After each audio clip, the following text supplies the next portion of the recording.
Annyeonghaseyo. A이고, 어떻게, 아니야. Itu tadi artinya selamat datang di ngalor ngalbum horor. Balik mana ambil aku Icang, gimana? Hari-hari kalian di bulan Januari kemarin gimana, Lur? Masih rebahan dan suka mengeluh 24/7? Kali ini kita akan mengalur film Korea bergenre misteri thriller yaitu Sleep tahun 2023. Mengisahkan tentang seorang pria yang sering tidur sambil berjalan alias ngelindur. Awalnya sang istri menganggap hanya gangguan tidur biasa. Namun situasi mulai mengerikan ketika suaminya bangun dalam kondisi pipi yang terluka parah. Seperti apakah kengerian film satu ini? Langsung aja kita ke requestan pertanyaan kacrut dari dulurku Santri Derajat ya. Cak, tanya turumu terlentang apa headstand? Sikap lilin, Lur. Monggo sekecaaken.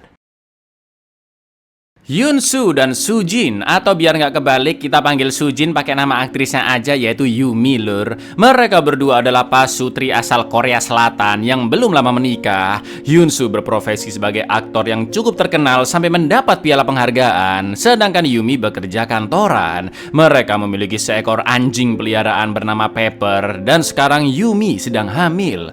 Lalu pada suatu malam Yumi pun terbangun dan melihat suaminya tiba-tiba duduk di pinggir kasur.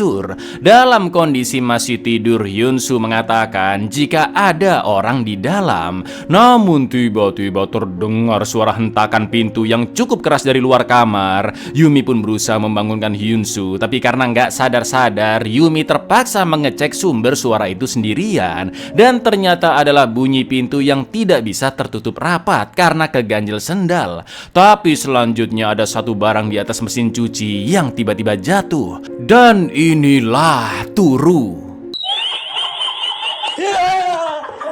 어떡해.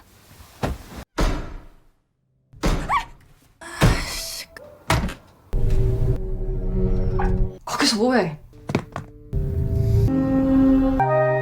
Sendal yang terpasang di kaki Yoonsu sisa satu. Itu artinya bisa jadi Yoonsu memang ngelindur dan tanpa sengaja mengganjal pintu dengan sendalnya lalu balik lagi ke kasur. Atau mungkin, Lur, ada sosok tak dikenal yang bersembunyi di rumah mereka.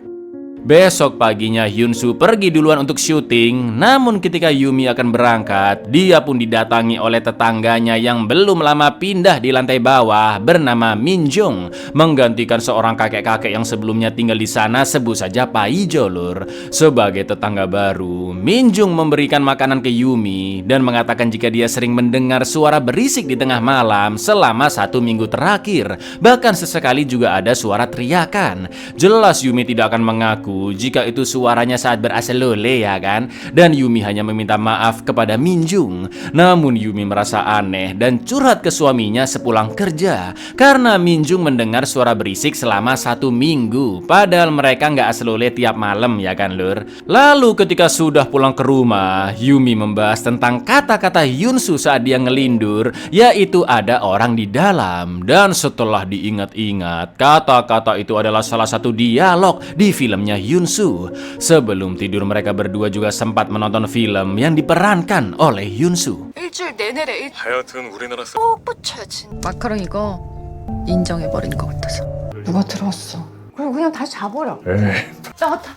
못 보겠어 진짜. 아 영미 저기 뭐야. Ketika sudah tidur, Yumi pun iseng menampar pelan pipi Yoonsu. Dan karena merasa gatal, Yoonsu pun langsung menggaruknya dengan sangat keras hingga merah, yang langsung dihentikan oleh Yumi. Namun ngerinya di keesokan pagi, Lur, pipi Yoonsu sudah berdarah karena tanpa sadar dia terus menggaruknya saat sedang tidur.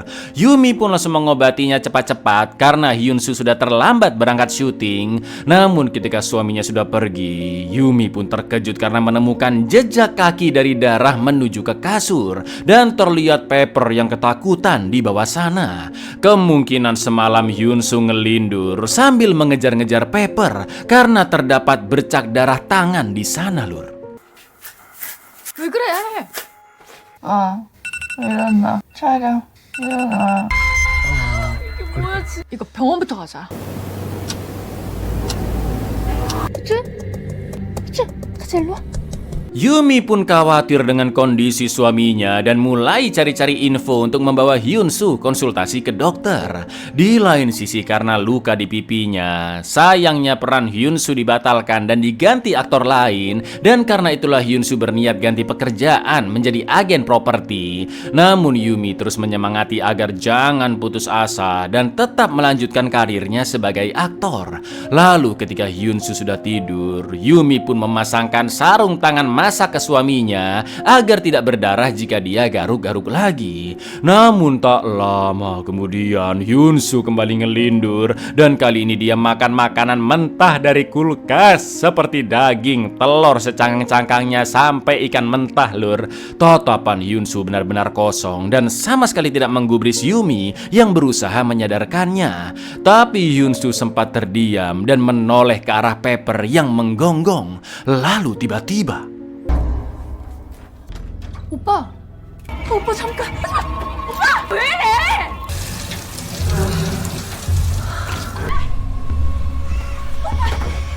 뛰어내리려고 한 거야?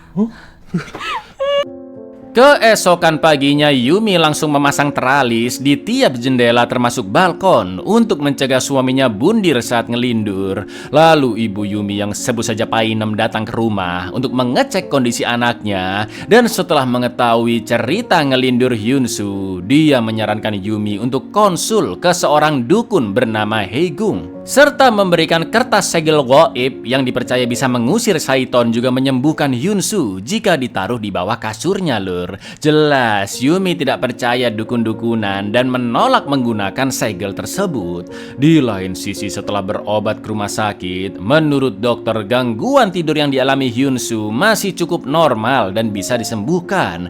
Dokter pun menyarankan untuk mengamankan seisi rumah seperti menambal ujung-ujung meja dengan bantalan empuk dan menyimpan alat-alat dapur berbahaya ke lemari yang terkunci rapat. Hyunsu juga harus memperbaiki hidupnya, mulai dari menjaga pola tidur, membatalkan syuting-syuting malam hari, makan makanan bergizi, berhenti minum khamar, berhenti gibahin tetangga, menjaga kamar tetap gelap, dan jangan main HP sebelum tidur. Juga rutin minum obat yang diresepkan oleh dokter. Malam itu Hyunsu kembali memakai sarung tangan masak saat tidur. Tapi tiba-tiba keesokan paginya lur, Pepper ditemukan tewas di dalam kulkas. Udah makin ngeri ini ya kan? 집을 최대한 안전하게 수면 중에 걸어다 그리고 가능하면 밤 제가 요즘에 건강에 좀 문제 조급해하지 마시고 어느새 좋아지실 겁니다. Singkat cerita, Yumi akhirnya melahirkan dan mengetahui kondisi Hyunsu yang semakin parah. Painem pun menyarankan Yumi untuk menceraikan suaminya. Akan tetapi Yumi tidak setuju karena Hyunsu masih bisa disembuhkan pelan-pelan. Lagi pula rumah tangga mereka juga baik-baik aja ya kan. Hyunsu berniat tidur di apartemen lain agar tidak membahayakan bayi mereka. Namun Yumi tidak mengizinkannya karena masalah pasti bisa diselesaikan bersama. Dan Yumi ingin Hyunsu tetap menemaninya. 나도 네 애비 없이 너 잘 치료 잘 받고 있어. 걱정하지 마. 나 당분간 밖에서 잘게. 문제가 생기면 함께 극복하. Mereka pun memasang bel di pintu kamar tidur agar Yumi bisa terbangun jika malam-malam Hyunsu ngelindur lagi. Selain itu Hyunsu juga memakai kantong tidur agar dia tidak bisa bangun dari kasur tiba-tiba. Lalu Yumi sempat terkejut ketika melihat Minjung yang punya anjing baru dan sangat mirip dengan Pepper. Sontak Yumi kembali teringat betapa mengenaskannya Pepper saat dia temukan di kulkas. Yumi juga semakin overthinking setelah membaca berita tentang seorang pria yang tanpa sadar membunuh dek bayi orang lain saat ngelindur lur. Saking takutnya Yumi sampai meminumkan obat melebihi dosis yang dianjurkan ketika Hyunsu tidur. Yumi juga terus terjaga di malam hari untuk melindungi anaknya hingga dia ketiduran di kamar mandi sambil membawa bayinya. Akan tetapi sesuatu yang sangat mengerikan kembali terjadi di malam itu lur.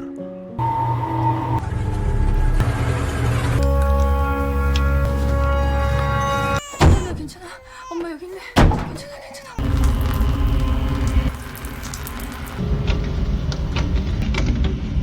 Udah anjingnya mati, nyawa anaknya terancam, suaminya ngelindur sampai pipis di lantai, plafon rumah bocor pula lur. Jelas perlahan-lahan Yumi makin stres dengan penyakit Hyunsu dan meminta solusi yang lebih efektif. Namun Pak Dokter meminta mereka untuk sabar karena pengobatannya belum lama dimulai dan respon tiap pasien dengan obat tersebut pasti berbeda-beda. Mendengar itu, saking geramnya Yumi pun sampai melempar botol obat ke dokter karena menganggap obat itu kurang manjur dan dokter juga tidak bisa benar-benar memastikan kapan Hyunsu sembuh.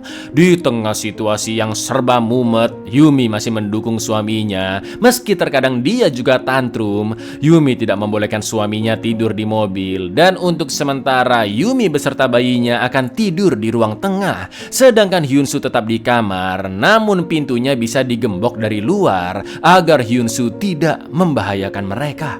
그럼 평생 이럴 수도 있다는 거예요? 환자마다 격차를 애 울잖아. 이제 어떡해!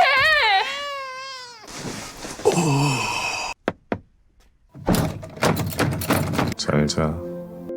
Besoknya Painem datang membawa dukun Haegung untuk mengecek hal-hal goib di rumah tersebut. Haegung pun sangat terkejut karena merasakan energi goib di kamar. Menurut Haegung, ada sosok hantu yang menyukai Yumi dan terus mengikutinya hingga membuat Hyunsu kesambet.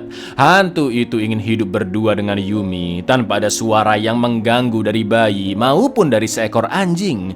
Untuk mengusirnya, Haegung harus mengetahui nama hantu tersebut. Karena jika tidak diusir, maka bayi mereka akan jadi korban selanjutnya. Jelas Yumi tidak tahu siapakah sosok hantu tersebut. Dan menurut Haegung, mungkin salah satu dari cowok yang dulu pernah ditolak Yumi. Atau mungkin mantannya lur. Haegung juga memberikan 3 segel yang harus dipasang, 2 di kamar tidur dan 1-nya di ruang tamu. Sebelum pergi, Haegung sempat melempari Hyunsu dengan sesuatu, entah gabah, wijen atau kacang hijau, kurang tahu lur ya, yang bertujuan untuk mengintimidasi syaiton yang menempel di tubuh Hyunsu. 부튼간 신랑한테부터 데리고 온 사람은 애기 엄마를 따라 너랑만 단둘이 개 짖는 소리 없이 애기 우는 소리 없이 빙의굿을 하려면 이름 떠오르는 사람 있어?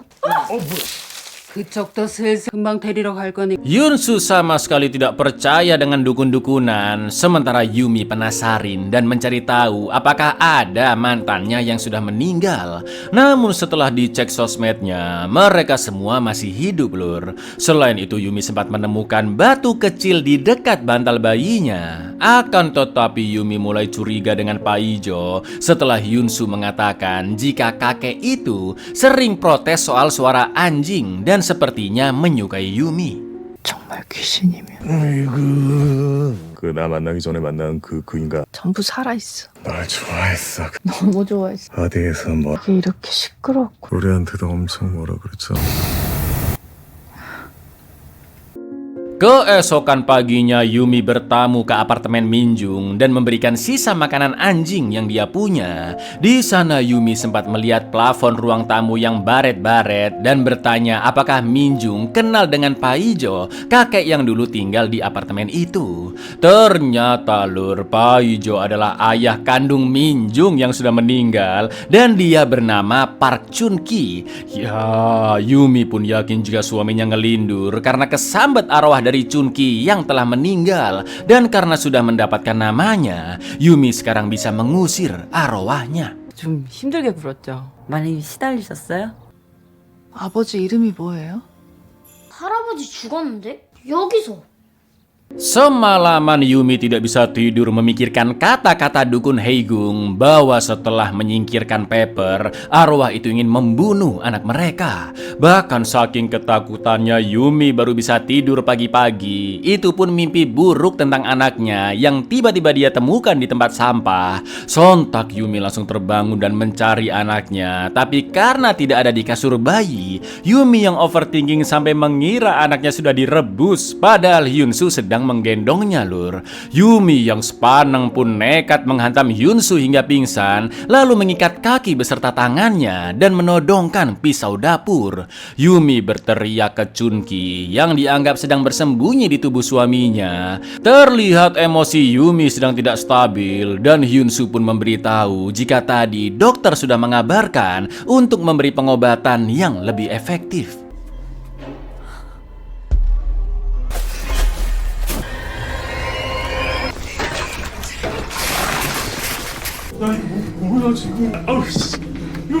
넌 따먹고 싶어서 그래? 너한테 왜 그래? 나를 잡을 빛이. 아파. 아침에 내가 전에 말했더니. Setelah kejadian itu, bayi mereka dititipkan ke Painem. Yumi pun dirawat ke rumah sakit jiwa selama beberapa minggu. Sementara Hyunsu juga mengikuti metode pengobatan baru. Kualitas tidurnya pun jadi lebih baik. Dan yang paling penting sudah nggak pernah ngelindur lagi, Lur. Maka dari itu dokter pun menyatakan Hyunsu sudah sembuh. Dan hari itu bertepatan dengan Yumi yang juga sudah pulang dari rumah sakit. Hyunsu pergi menjemput Yumi dengan Painem. Dan ternyata Yumi sudah pulang duluan naik taksi.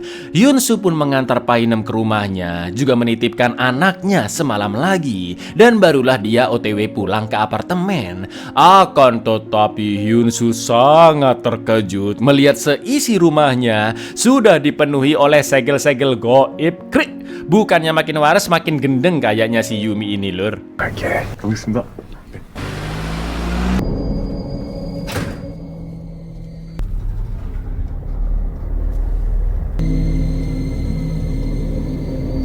됐어.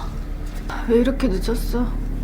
Setelah itu Yumi menyuruh Hyunsu mendengarkan presentasinya dan melihat mental istrinya yang tidak stabil. Dengan nada sedih Hyunsu menjelaskan jika dia sudah sembuh dan semuanya bisa kembali seperti semula. Tapi Yumi benar-benar memaksa Hyunsu untuk memperhatikan penjelasannya. Jadi Lur, teori yang dipercaya oleh Yumi bahwa jiwa yang meninggal harus naik ke alam baka dalam waktu 10 hari setelah kematian, atau mereka akan menjadi hantu dan terjebak di alam dunia. Di tanggal 25 Oktober, Minju datang memberi makanan sambil protes karena mendengar suara berisik dari apartemen Yumi selama 1 minggu terakhir, ya kan? Dengan kata lain, hari pertama Hyunsu kesambet kira-kira tanggal 18 Oktober atau seminggu sebelum 25 Oktober. Sedangkan Chunki ternyata meninggal pada tanggal 8 Oktober. Dan itu artinya hari pertama Hyunsu kesambet yaitu 18 Oktober adalah tepat 10 hari setelah kematian Chunki, Lur.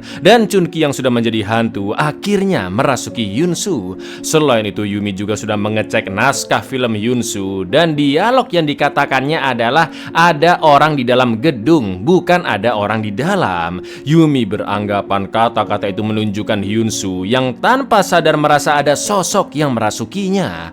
Yumi juga meyakini bahwa orang yang kerasukan akan menggaruk-garuk tubuhnya hingga berdarah dan makan makanan mentah untuk memulihkan energinya yang diserap makhluk goib. Lalu tanda yang terakhir yaitu arwah yang merasuki seseorang akan mulai membalas dendam, seperti Hyunsu yang membunuh Pepper karena dipengaruhi oleh Chunki yang membenci suara anjing tersebut. 사람이 죽으면 열을 그거 못하면 귀신 되는 거야. 들어보라고! 오빠가 처음 그러기 시작한 날이 할아버지가 귀신 된 날이야. 할아버지가 죽은 날이 10월 8일 플러스 열을 온몸에 소름이 돋고 피부가 가린 기억을 되찾기 위해서 음식을 드라마 대사는 오빠는 그러니까 내 안에 귀신. 이거 오빠가 제일 잘 알 거 아니야!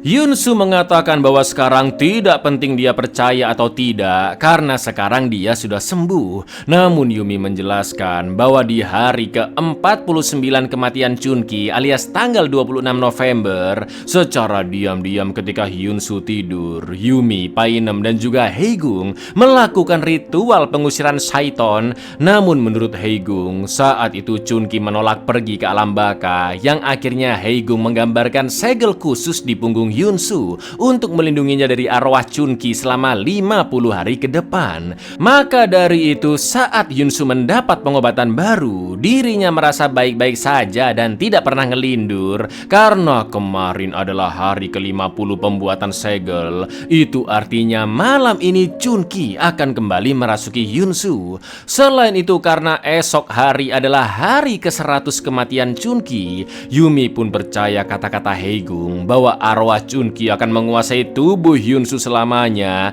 jika masih belum diusir sampai hari ke-100. Mendengar itu semua, Hyunsu yang merasa bingung akhirnya masuk ke kamar dan berniat pergi meninggalkan istrinya. Namun Yumi langsung melemparkan papan yang mereka pajang bertuliskan moto keluarga mereka, yaitu jika mereka terus bersama, maka semua masalah pasti bisa diselesaikan. Yumi ingin mengingatkan agar tulisan itu tidak hanya menjadi pajangan, dan sebagai suami, Hyunsu harus mencari jalan keluar dari setiap masalah yang mereka hadapi, karena Yumi juga tidak pernah menyerah. 너 정말 미쳤구나. 너 정말 제대로 미쳤네.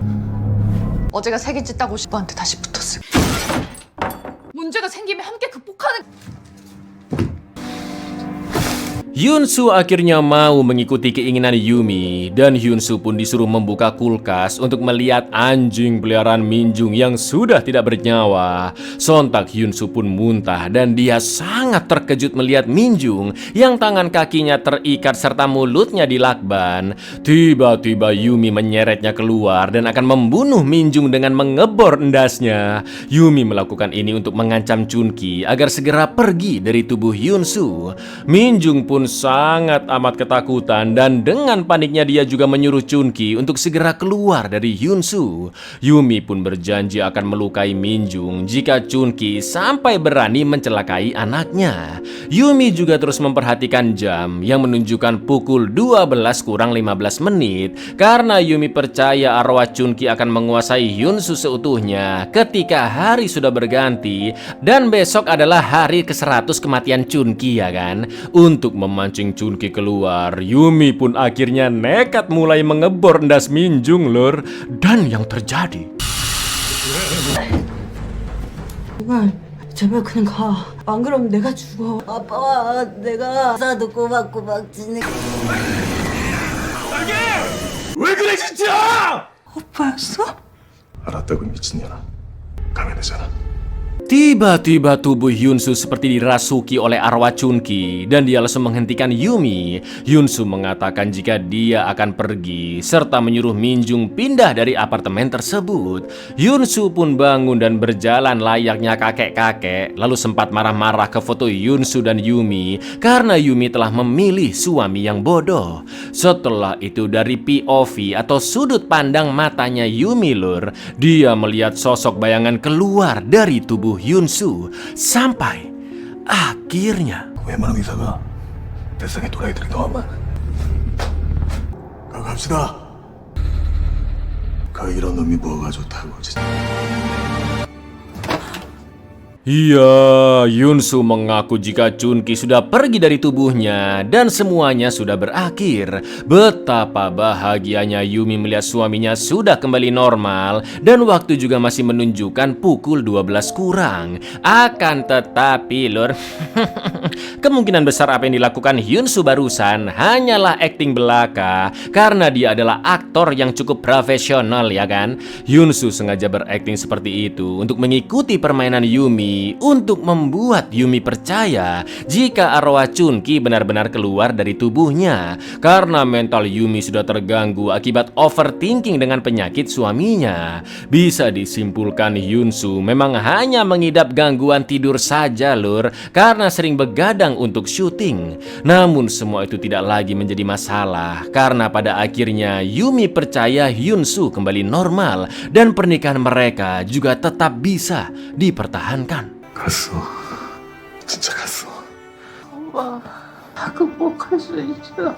Buyar, pesan moral dari film ini sangat banyak lur ya. 1. Dalam pernikahan selalu ada gangguan. Bukan hanya soal perselingkuhan, tapi ada banyak sumber-sumber gangguan lain. 2. Jika ada masalah di rumah tangga, hadapilah bersama-sama lur. Dan terakhir yang ketiga, terkadang orang kalau lagi putus asa mencari jalan pintas dengan percaya ritual atau dukun-dukunan. Makanya jasa kartu tarot sama ramal-ramalan ada aja yang make ya kan? Karena mereka yang bayar pasti butuh validasi dan butuh kejelasan di tengah ketidakpastian lur. Assalamualaikum.